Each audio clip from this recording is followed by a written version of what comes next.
Austin 316 says I just whipped your ass. Hey, this is Scotty Stevens. And this is Lone Star. Welcome to Watch Talk Wrestling, the Monday Night Wars. WWF Raw battles WTW Nitro for rating supremacy. The Monday Night Wars continue now.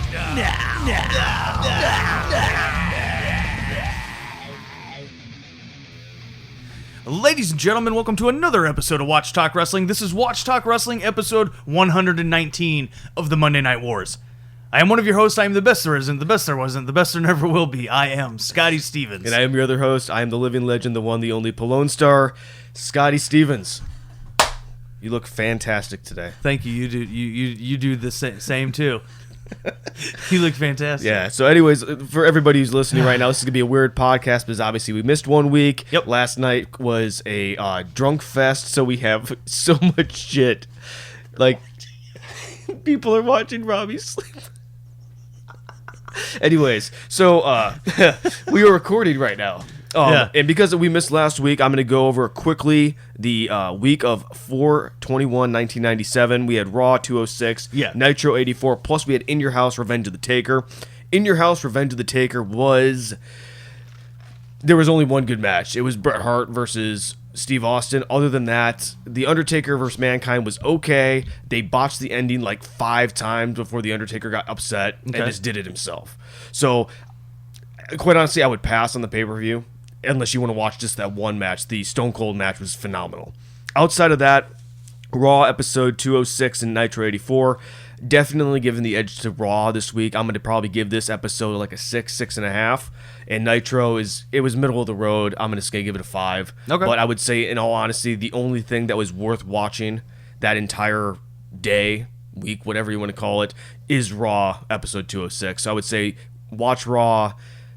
You could skip everything else because now we're going to get into this current week and we're getting a lot of recaps of Nitro shit in a weird Nitro episode anyways. So, yeah. There you have it, folks. Way to run it down, Abel. So with that, we're going to jump into some WWF Monday Night Raw episode. I did not write it down. 207. Episode 207 from April 28th of 1997. This show starts off with a recap from last week. Pretty much gives us the rundown of Austin and Bret Hart and that whole thing with the street fight. They also have Brian Pillman. He makes an appearance. Oh, yeah. Brian Pillman has made his return. Yes. Did he return at Revenge of the Taker or at Raw? At Raw. At Raw. So the one fun thing about the Brian Pillman return is we haven't seen him since the gun incident when Austin broke into his house. Yeah. Well, he's wearing a shirt with a gun on it, and it says, "I don't call the cops." Thought that was a nice touch. Yeah, that's good. They also announced that Bret Hart has basically broken his knee or something. He had to have surgery because of the street fight on last week's Raw, which was a lot of fun. So that's why I recommend you guys check out last week's Raw.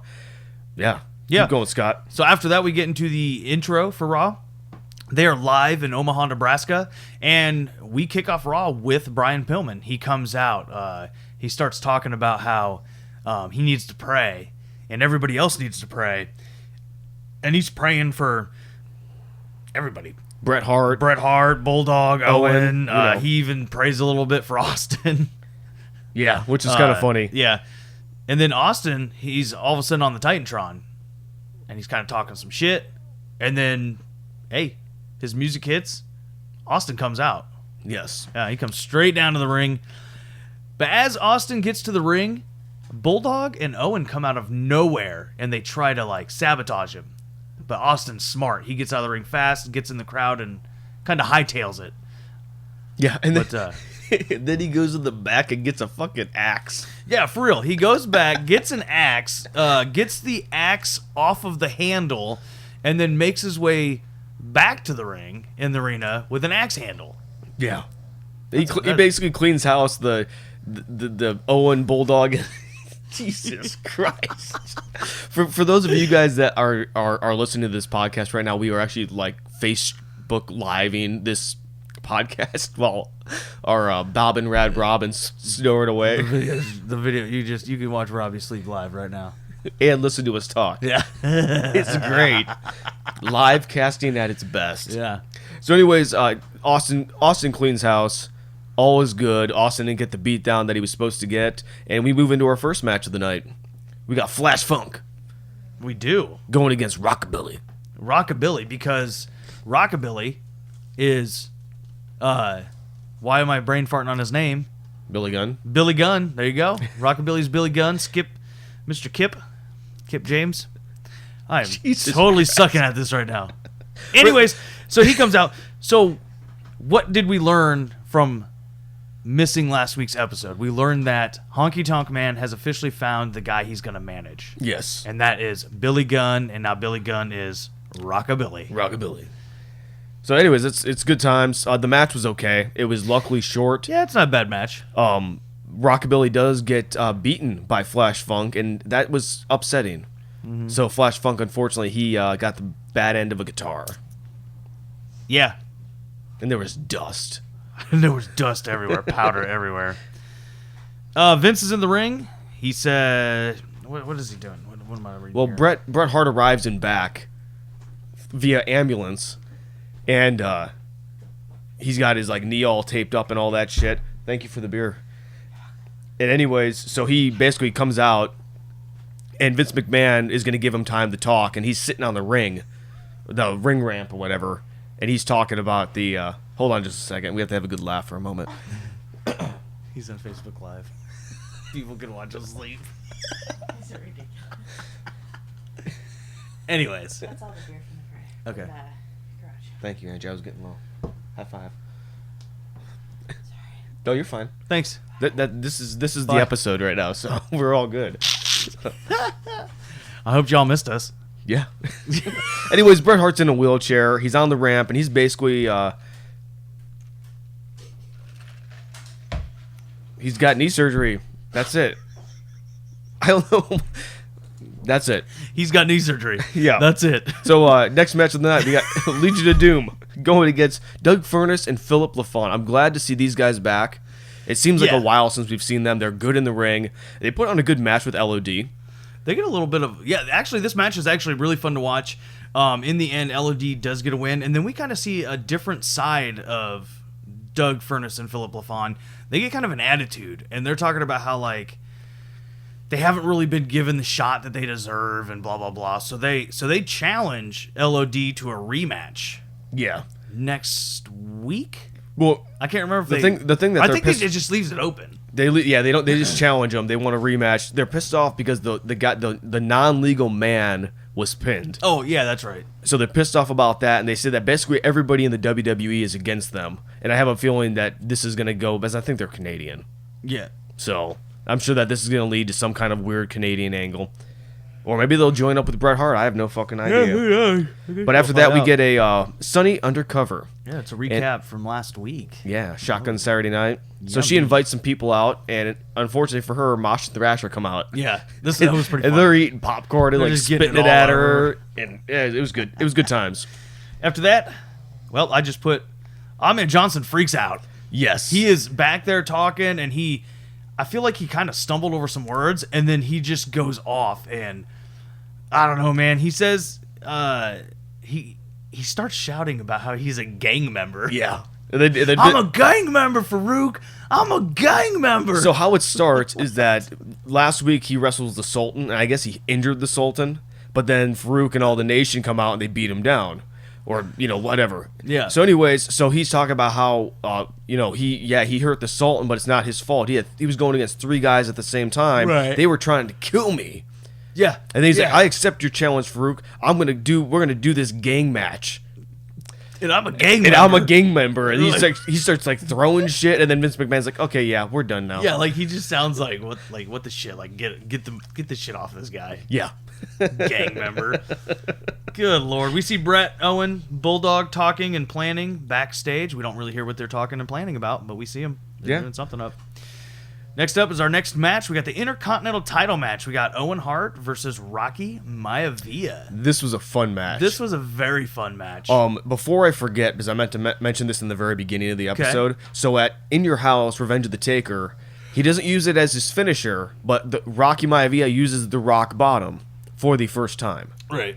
Well, he does use it again in this match towards the end. Right. So the birth of the Rock Bottom's coming. The birthing. The birthing. The birthing of the Pushing Rock that Bottom. motherfucker out. In the end, we get a new Intercontinental Champion. Yeah. Owen Hart wins the Intercontinental Championship.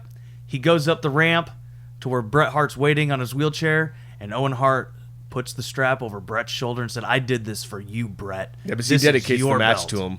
Yeah, and he dedicates the match to him and all that stuff. Yeah, that's a good time. This was a fantastic match. This was a awesome way to end hour number 1. yeah. I loved it. And look at all that gold. They have the European Championship, the tag titles, Intercontinental title. Oh my God. I mean, there's too much gold. There's so much gold. I feel like that the wheelchair cannot hold all that gold. I feel like if they, yeah, I feel like if they put the belts in a kiddie pool and jump in it, it'd look like the guy from DuckTales. What's the a Scrooge McDuck? Scrooge McDuck jumping into the Gold. the thing of gold. Yeah, there you go. Hour 2 kicks off, and then Austin comes out to the ring to start things off, and he brings a wheelchair, which was great. Before he comes out, they're going to commercial break right before hour 2 starts, and Austin's backstage wheeling himself around in this wheelchair, and he's having so much trouble trying to do it, and it's so fucking funny. Anyways, I got a good laugh out of that. But yes, next up, Austin's in ring. He brings out a wheelchair. He's got his axe handle with him still. It was so he starts talking and he's like, "Come on, Bret, I'll challenge you right now. I'll challenge you to a wheelchair match. Yeah. You know, we could sit there, we could bump our wheels or whatever." And he's like, "No, wait, I'm lying to you because as soon as you get in this ring, I'm gonna stand up and beat the fucking shit out of you." I loved it. We see Bret Hart. Bret's talking about how he wants Austin, when he's better, and so Austin says, "Fuck this, I'm going back there." Austin heads to the back. Next up, They do a recap of Vader being detained in Kuwait. oh, that's right, that's what that is, Kuwait. So what happened was, Did you spell it right? it looks like my pen ran out of ink trying to write it, so I was having trouble reading it. But anyways, so what happened in Kuwait was they were overseas in Kuwait, and a couple weeks ago, I think they said like 2 weeks, he was detained for 2 weeks. So they were on a morning talk show, Kuwait Live or whatever, Morning Live, and the guy interviewing Undertaker and Vader brought up the question about wrestling being fake. Undertaker kind of just swoops it under the rug and talks, just gives a quick answer and just leaves it alone, even though he kind of looks like he's irritated. Vader, on the other hand, knocks the table over on the set, goes up to the guy, grabs him by his goddamn tie, and literally starts strangling him and asking him, "Does this feel fake? Does this feel fake to you?" And then he tells him to come down to the arena and he'll kick his ass along with, like, whoever else's ass he's going to kick. So, for that, Kuwait actually held him Yes. to figure things out. Yeah, because evidently you can't. I mean, I suppose, is that assault? I don't know. He was being pretty violent to this He was guy. being violent. They show... Did they show the recap of that? Yeah, they do. Yeah. So anyways, Vader's back in the States, and he's going to be on Raw tonight. Is basically what this is coming up. Is they're trying to promote the whole match with Ken Shamrock. Right. Which, after this whole Kuwait thing, we get a video package of Ken Shamrock, the world's most dangerous man. Ooh, he's a danger. Danger zone. He's a danger to us all. Yeah. Mr. Ken Shamrock. After that, we go into our next match. We got Jesse James versus, the man they call Vader. Yeah, poor Jesse James. Dude, this is a squash match. That's all it is. Yeah. We don't need to go into detail. Vader destroys Jesse James. And after that, JR gets in the ring, and he talks with Vader, and he's asking him about the Kuwait situation. And pretty much Vader says that I'm not going to apologize for anything that I did. I'm not going to apologize to the guy or to the country. Whatever. It is like, what it is. "Ross, why are you asking stupid questions?" Yeah. And then he starts taking his hat off, and he's I'm going to punch you. Yeah. I'm going to punch you, JR. So he gets him into the corner, not the dark Shawn Michaels corner, but the corner of the ring. And then Shamrock makes the save, and he does a wicked belly to belly. I was impressed he got that fuck. I think it scared the shit out of Vader. Isn't that Ken Shamrock's finisher? Is the belly to belly? Well, he does the ankle lock, Yeah. but I can't remember But about he has the belly. that belly to belly thing where he slams him down. Yeah. Anyways, I really like how they're using this Kuwait real life situation as gunpowder or fuel for Vader's heel character. Yeah, I like it too. Instead of actually having him go out there and apologize on national TV, he goes out there and just, I'm not apologizing. Fuck that. That's not who I am. I apologize to no man. Or beast. Or country. There you go. Or Kuwait man. So anyways, that was a cool segment. I enjoyed it. The match itself was short, squash, and then we get this added fuel. I'm actually kind of excited for this match. I am too. At In Your House. Yeah, it's been working out fairly decent. Yeah. The build up for it. But after that, we go into our next matchup. They're not really wasting any time on matches in this episode. It's pretty much cut and dry, like match, interview, straight into a match. But anyways, next up we got Triple H with China versus Goldust, and Marlena does not come out with Goldust. Not initially, because Goldust isn't one or two. Yeah, we see him backstage. He's telling her, "Hey, honey, hey, Goldilocks, it's too dangerous for you out there. There's no place for a lady. There's no place for a lady. Stay in the back lot." You do that so well. Thanks. Yeah, you're welcome. Anyways, this was a solid match. I've really enjoyed their matches. I like the feud. I'm kind of wondering where everything's going to go, but regardless, this was a fun match to watch. I like the fact that in the end, Marlena finally gets the upper hand on China and causes her to basically strangle the shit out of Triple H. Right, yeah. Yeah, for real. And Goldust gets to win because Triple H gets counted out because he's being choked. That's right. Death. Yeah. To death. To death. To the deaths. After that, Undertaker is on the Titantron, and he's pretty much talking shit about Austin, how come in 2 weeks at the next pay-per-view, because Austin and Undertaker are going to be wrestling for the World Heavyweight Championship. That's pretty exciting. I did like his when he starts everything off, he's talking about the pallbearer situation being burned. Yeah. And he's like, well, I'll tell you what, the old saying is, when you play with fire, you get burned. It's like, what? Okay. Yeah, cool. That's a Go Taker. Go Taker. So that's exciting that we're getting Austin and Taker in 2 weeks. That leads us into our next match. We got the champion versus champion match. But And no non-titles, titles. But yeah. no titles on the line. We got British Bulldog taking on the Undertaker in the main event. And Taker really squashes Bulldog early on. I wish we would have mic'd you up because your butthole just sang tunes. Tunes. Bulldog gets beat up right away by Undertaker. Gets in a choke slam almost instantly. Gets knocked out, and then he's pretty much done for. Yeah, Taker's Owen about makes to the cover. save. Owen gets in and attacks. The ref calls the match. It's a disqualification. Then, as that's going on, Austin takes this time while everybody's distracted to come out and attack people too. But I love this because he basically helps Undertaker. Yeah. He gets Owen and Bulldog. They go through the crowd, and then Austin just grabs the title and then poses with it. right, This next part was my favorite part. It's so good. He turns of this show around. is great. Undertaker is standing there. Like, what are you- Austin like, walks what are you over. doing with my belt? Yeah, he throws the belt down. stink. Do I smell? Anyways, they stare down, and then he does the stunner. Yeah, I was not straight up expecting just, that. No, he just straight up stuns fucking Taker. Yeah. So then he gets in his face while he's on the ground. And he's like flicking him off and talking shit, and then Undertaker grabs him by the throat. Yeah. Choke slam. That was amazing. It was good. It was good. But then it gets even better. Talk about it, Scott. Dude, it does get better because Taker leaves, or no, Austin rolls out of the ring after the choke slam, and then he's kind of talking shit to Taker, and then he turns around and realizes that Bret the Hitman Hart has been left completely alone up on the stage, and he's in his wheelchair. So Austin decides. He yells at Taker. He goes, "I'll deal with you later." And then he turns around. He's like, "I'm coming after you, Bret." So he starts marching up the ramp, and Bret's trying to get out of the wheelchair with his crutches and all that stuff. And right when Austin gets to Bret, Jim Neidhart attacks. Yes. So Jim Neidhart, and that's Bret Hart's other brother-in-law. yes. And then Austin gets hit in the back of the head from Bret Hart with his crutches and knocks Austin off of the ramp, and he is done straight up knocked out. He hits the concrete so hard. Yep. Knocked out. And then they stretcher him out. Yeah. And I like the very last scene because you would assume it would end with like Austin being stretchered out and going to the ambulance, but then they go back to the locker room and it's just Brian Pillman sitting there with a praying pose. Yeah, he's literally head down, hair in his face, praying. And then he looks up with this crazy fucking smile, and then it just kind of fades to black. And I was like, oh, that was perfect. It was good. That was so good. It was what good a times. crazy, creepy bastard that Brian Pillman is. Bastard.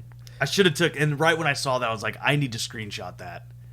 Did you? I need to screenshot that. You should do I'm it. going to, and I'm going to make it my profile picture. Oh, yeah. Because who doesn't want a weird Brian Pillman face? But so sexy. I know, right? Anyways, that wraps up Raw 207. We're going to jump into Monday Nitro, right? Yeah, let's do it. Let's do it. Jump So we- right into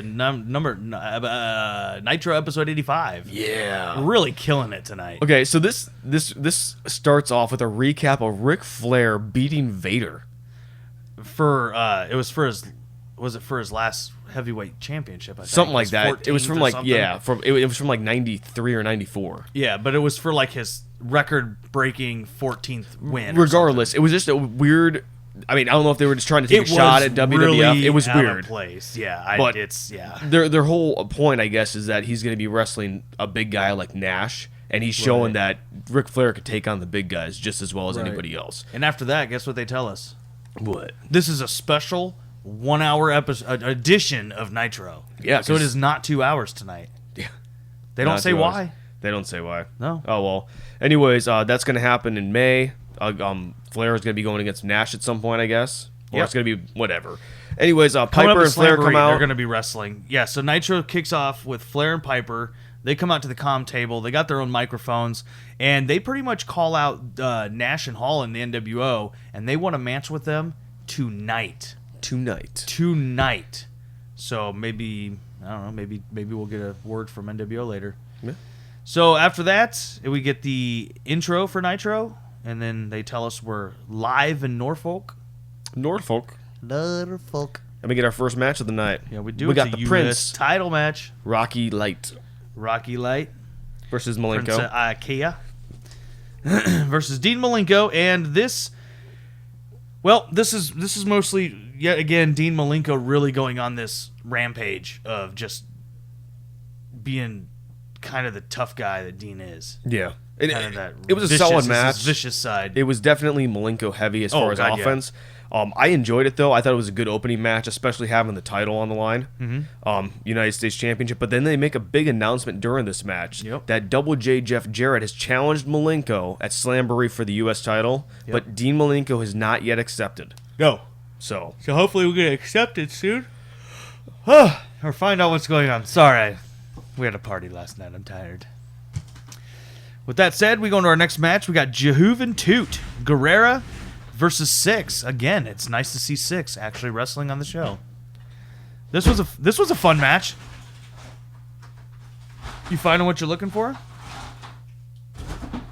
Do you need help? Abel's going through a cooler full of beer. I'm hoping there's some Coors Light. You can probably hear the ice. This is entertaining radio. Anyways, Juventud Guerrera versus Six. I thought this match was pretty good. In the end, Six does win. And then we get Lee Marshall. He's in Lakeland, Florida. That's where they're going to have the Nitro. They're having a Nitro party. I Next up- was actually going to say, it's weird seeing Six wrestle so much. I know. In the last, we've gotten him a lot, like in the last 3 weeks, See, 4 weeks. he wrestled last week also. Did he? Yeah. Then we get NWO. They come out. We got Hall, Nash, and Six. They come out to the comm table, and they have a response for Piper and Flair. And their response is pretty simple. You want us tonight? You pay. We want 75% of the gate. Wow. Since they're Team WCW, maybe they got some pull and they can talk to Ted Turner, I guess. Yeah. So, but they said if they don't get the money, then match is off, and then they'll just have to wait until Slamboree. I found it weird though that every time they came out to talk, everybody kept going to the announce booth. They never went to the ring. Or just come out and just stay on the ramp. Yeah. They're all walking around with wireless microphones anyways, I think. Unless Yeah. they're corded. Maybe they have to go there because they're corded. I don't know. Maybe. It I don't was know. weird. Anyways, after that, after NWO demands 75% of the gate for the match tonight, we go into our next match. It's Regal taking on Chris Benoit. Ooh, the Benoit. The Benoitster. Yeah. This could have been a really good match. I felt like it started off good. Very good. Then we get the same shenanigans. And then Abel's favorite wrestler of all time, Taskmaster, comes out and attacks the Benoit. Yeah, it just this storyline will just not die. But evidently we're gonna have a death match coming at Slamboree. Yeah, and then so the feud is between Benoit and Taskmaster. Okay, if that's what we're getting, fine, whatever. Is it the best thing since sliced bread? Hell no, far from it. It's like moldy bread with no butter. So instead of having a match between those two guys, they announce a death match. Chris Benoit taking on Ming. Yeah. Yes, I know his name's Chris Benoit. So don't blow up our Twitter feed saying we're saying his name wrong. We're doing it on purpose. How dare you? How dare you call him Benoit? So anyways, yeah, and so Ming's out there and he's got that like Tonkin death grip on his throat. Regal even tries to help at one point. Yeah. He gets beat down. Yeah. And then it just ends, and then you see this weird interaction between Ming and Taskmaster. So I'm wondering if there's something behind that, because even the announce team, they're a part of the same group. Though. yeah, but Yeah. even the announce team is like, do you see what Ming's like? How he's looking at Sullivan? Something's going on. This death match is obviously going to be like a no disqualification, and Taskmaster's going to be involved in it, and it's going to turn into like 4-on-1. Yeah, because you know damn well that the Four Horsemen aren't going to help Benoit. Yeah, they didn't help him tonight. They never do. They never do. It's like they forgot about him. After that, we get a Slamboree 1990. Wait, nope. We already talked about that. That's Ming versus Benoit. NWO commercial. That's what we get next. It's the Macho Man talking about his match coming up at Slamboree With DDP. DDP. I enjoyed this. It's Oh, been it a was while great. since we've had like these NWO promos. Usually it's Yeah. like a merch thing. This is one of those promos again. I liked it. Smelled good. Mm-hmm. Then we move into our next match. We got Luger and the Giant taking on the amazing French Canadiens. Are they really that amazing? No. No. Anyways, One guy has an eye patch. That's pretty amazing. This was just a glorified squash match. Dear God, Robbie's going Wow, wild. he's soaring logs. He's getting some shut eye with his cowboy hat on. It's Indy over I there. see we have a couple comments on our Facebook Live. Do we really? Yeah, I can't see what they say though. Hang on. Abel's gonna look, see what the comments are. Amanda and Amy joined. Oh, that's it? Okay, never mind. There was no comments. People having fun watching Robbie sleep, I guess, or some logs. Well, they get to watch him sleep and hear That's us pretty cool. talk Yeah. about wrestling. I mean, that'd be more entertaining than watching golf, I would think. Probably. So, anyways, this Luger and the Giant, I don't know where they're going with this thing. They've been hyping up the whole Luger match against Hogan, because I guess he has a guaranteed match now. I don't know. I wish they would just he has a guaranteed match, but yet a stipulation to even get that guarantee. Yeah, Because doesn't he have to go? Or wait, no, was that? Or did they already do that whole thing? they already did the number one contender thing. That's right. Yeah, never mind. It was just, it's weird, and like they don't give you any information, no details, and Hogan obviously is out doing his own Hollywood thing, but there's they no even talk about it. They're like, "Oh, Hollywood hasn't been around because he's busy shooting his movies. Rodman's too busy playing with the Bulls." But like that's all they've been focusing on for the NWO is those two guys, and they're not even here. Yeah, Why are they focusing so much of their time on guys that aren't even there? it's weird. I don't like it, but whatever. Luger and Giant get the win, and then we jump right into our next match of the night. We got Mongo McMichael taking on the Barbarian. I'm telling you, man, I like watching the Barbarian as a singles wrestler. I do too. I really feel like they're splitting these guys up way too fast, though.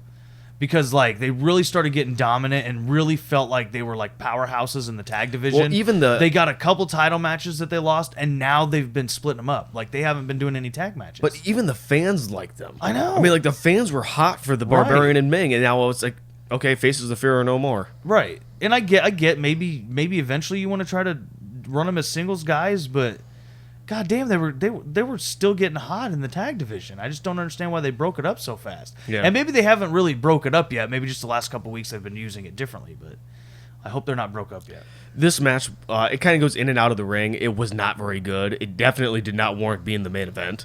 No. That's for sure. Hell no. But anyways, Mongo gets the win at the end with the Halliburton, and hooray for the. Deborah gets in the camera and she says, "What would we ever do without that briefcase?" I don't know. So she's pretty much saying they can't win without it. Evidently. After that, we have Flair and Piper. They come out again. This time they go to the ring, though, which was nice. And they actually are calling out the NWO. They want their match. Yeah. They So talked- apparently they've paid them the 75% gate. And Flair has the best line for 6. I loved it. Flair says he's had more championships than 6 has gotten an ass. And they do not bleep out ass. Nice. So, yeah, good for you, Flair. Way to go, Flair. I love that line. That was so freaking funny. This little partnership between Flair and Piper, I really, really like Flair. Like growing up, I was always never the biggest fan with him, but Yeah. now that I'm older, I'm really enjoying everything. I'm the same way. I was never a Piper, big on the fan other hand, I'm growing like, up, but I am a God, huge fan now. it's grating because first of all, the man has to yell everything. Piper? Yeah, See, Piper's one of those characters that like really worked in the 70s, 80s, like during his time. But going into the 90s, where things really started changing and started getting not so quirky, and really started getting more serious, that gimmick just fell. It didn't feel like it meshed well with everything else. I can't get whenever he comes out. I just want to fast forward because I don't want to hear because it's always the same fucking lines. Yeah. and it's come on, Piper. But he's really good. Like No, he is good. The character that he does though is extremely well done. And anybody else trying to pull off that character, I just don't think it. No, I it agree. would I work. just have a heart. I like Piper. Right. Like I am a fan of him. This right now, this storyline and everything, I'm just done with it. Yeah. I'm spent. Anyways, they call out the NWO, and then all of a sudden these flyers drop. Yeah, it says tradition bites, NWO for life. For life. And then eventually, Hall, Nash, and Six do make their way out, and Flair he's heated. He just attacks all three of them Yeah. at the same time. Well, because they pretty much are saying that, hey, we got our money, we got our 75% of the gate. Well, guess what? We're the bad guys. We're not giving you the match, so thank you. Yeah. So, yeah, Flair goes out, attacks. It's funny because Flair takes out all of them. Yeah. Flair initially takes out Nash, Hall, and Six all by himself. Well, and then he does the dumbest thing. He puts one of them in the figure 4, and then he gets beat down. right. So why? Well, how else are they going to I know. topple him? I know. But anyway, so something weird happens here, and Flair finally gets the beat down.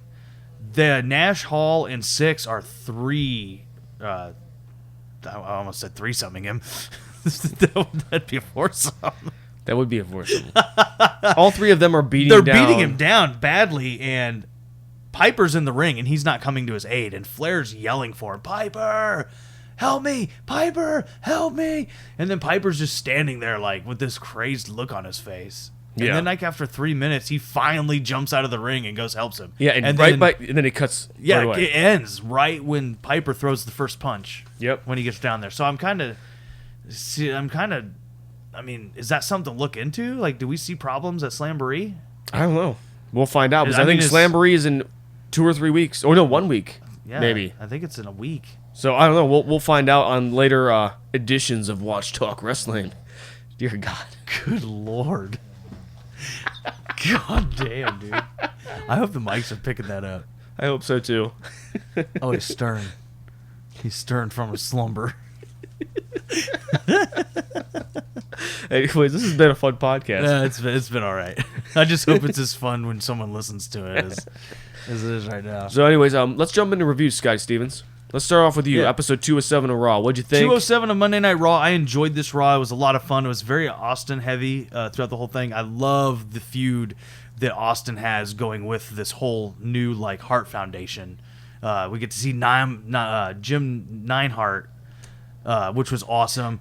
The fucking weird religious Brian Pillman gimmick is fucking fantastic. It is so bizarre and weird. I'm loving it. I felt like most of the matches tonight, for the most part, I mean, we got an IC title match with a big IC title change with Owen Hart. That was awesome. Anyways, long story short, I thought as a whole, this show is pretty good. I'm gonna give this show a 7, and I'm gonna say I'd say watch it. I agree. I'm gonna not to reiterate any points you just made. I think every single match had something going story wise, even something as funk and rockabilly. Right. They're bringing rockabilly in. They got The gimmick might be cheesy as all hell, Yeah. and I don't like it, but still, Billy Gunn's still Billy Gunn, and that dude can wrestle. And Honky Tonk Man's involved, which I like. It's just nice to see that it seemed like every match meant something to a story. And they now, granted, the grand scheme of things is Austin and Bret Hart, Right. but everybody else had their shot in the actual show to, dear God, Jesus Christ. to move their story forward. Right. Between, the Goldust Triple H, I'm loving that. We have Undertaker and Stone Cold and Bret Hart, the Hart Foundation. I mean, it's everything. Even LOD and Philip LaFon and Doug Furness. Right. They have a storyline. Yeah. And it's very refreshing. I'm actually gonna give this an 8. I think Nice. this was a lot of fun to watch. go. I'm really excited for this In Your House. Hopefully, it's better than the last one. We'll see. We'll see. But I'm gonna give it an 8. I think it's great. Nice. So Nitro 85. Nitro 85. I'm just gonna say it right off the bat. With it only being an hour without commercials, it was about 40 to 44 minutes watching it. Solid. For the 44 minutes of this Nitro, I thought it was solid from start to end. The pacing was different. I didn't feel like there was a lot of time wasted like some of the other Nitros. I feel like there's just a lot of time wasted.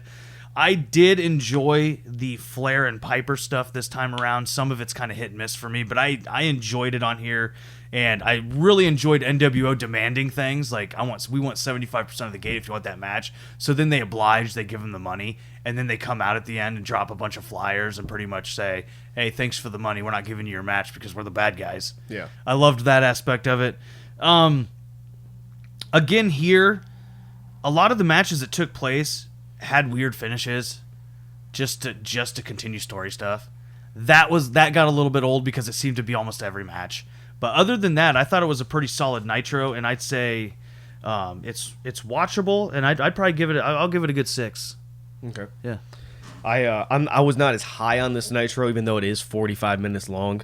I'm gonna give it a 5. It was a mediocre attempt to kind of go into Slamboree. I mean, we have a lot of question marks on matches that are happening at Slamboree. We know a couple matches that are happening, but overall, I feel that this Nitro itself, it was a decent watch for being only an hour. Right. I just didn't feel like this was anything like a step forward. Right. I feel like they're just still in the same spot because we don't know anything else.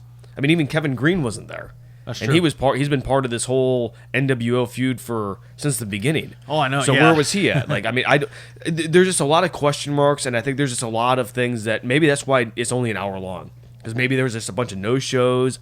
Who fucking knows? All I'm saying is that I'm gonna give it a 5. It was mediocre to me. I would say for 45 minutes, it's worth watching, but It goes by pretty quick. Raw itself, hands down, destroyed Nitro in my opinion. So. I agree. Oh, I need to. I need my phone to look up those ratings. Oh, I can look up the ratings. You can. But the phone is being used for Facebook Live right now. I said I can look up the ratings. I know you. I'm just filling in time, Oh, So yeah. So log in and watch Robbie sleep. I see a couple people are watching. I think. We keep getting people logging in here and there. Isn't he pretty? He's like a sleeping little baby. a little baby. Like he's got his little hat on. Like I'm gonna give some shut eye. I'll give myself some shut eye over by the singing bush. All Remember that right, Three so- Amigos? So for 4/28/1997, we have WCW Nitro with a 3.4, and WWF Monday Night Raw with a 2.7. So Nitro still is winning. Okay. Nitro was a 3.4 last week. I was which gonna say 2.7 for Raw. Isn't that up? It's up, yeah. They had a 2.8 last week, but they were up from a 2.2, so they have gone up. They're closer to the 3. Okay. So I There you mean, Raw's definitely getting up there, but Nitro's still holding on. But you know what? That shit don't matter because WTW is all that matters, and we say that Raw won this week in the Monday Night Wars. Raw wins every week, in my pants. Generally, it's been a while since Nitro's really won. Yeah, but Actually, there was that one. There was that one. That Raw was just bad. Yeah, it was. And it made Nitro, even though Nitro really wasn't all that Nitro was still the same Nitro, but the Raw that was so bad it made Nitro look that much better. Yeah. Yeah, So- it was sadness.com. Yeah, for So, reals. anyways, let's plug some holes and we can let these people get back to their lives. Find us on Twitter at WTW Podcast. Find us on Facebook. Just search Watch Talk Wrestling. We are available on iTunes podcasts. Find us on podbean.com. Find our show and all your other favorite podcasts all in one spot. That's podbean.com. If you like Stitcher Radio, look us up. You'll find us and love us. Tune in to 102.6, the Podcast Radio Network, every Monday night, 1 hour before WWE Raw airs on the USA Network. That's every Monday night, 6 p.m. Central Standard Time? Yes. 6 p.m. Central Standard Time on 102.6, the Podcast Radio Network. Nice going, Scott. Thank you. If you want to email us, watchtalkwrestling@gmail.com. Yep. And also do not forget other Twitter handles. It's at WTW Raw and at WTW Nitro. Follow your favorite brand. Shoot the shit with us because we're always poking and jabbing at each other. We're jabbing. Jabbing. Mainly jabbing. Jabbing. Yeah. Yeah. And I want to give a shout out to Pro Wrestling Iowa. If you're not following on Facebook or Twitter, go follow them and check out their shows. They have like 4 or 5 shows on that network. So, and it's all wrestling based. Anything Cool. from indies to WWE current stuff to TNA to all of it. So go check them out. And also another shout out to Pro Wrestling Revolver. Go follow them on Twitter and Facebook. Check them out. Sammy Callahan. Go follow him. Good stuff. Yeah, May Big 5th. Pro Wrestling Revolver show next Friday, May 5th. There you go. Seven Flags Event Center. Oof. It's gonna be Clive, good stuff. Iowa. Chaos. So good. So good. Bonerific. Yeah. So anyways, thanks for listening. This was Watch Talk Wrestling, episode 119. We'll be back next week with 120. And as always, until then, Choke your Hogans. Teddy Sprinkles.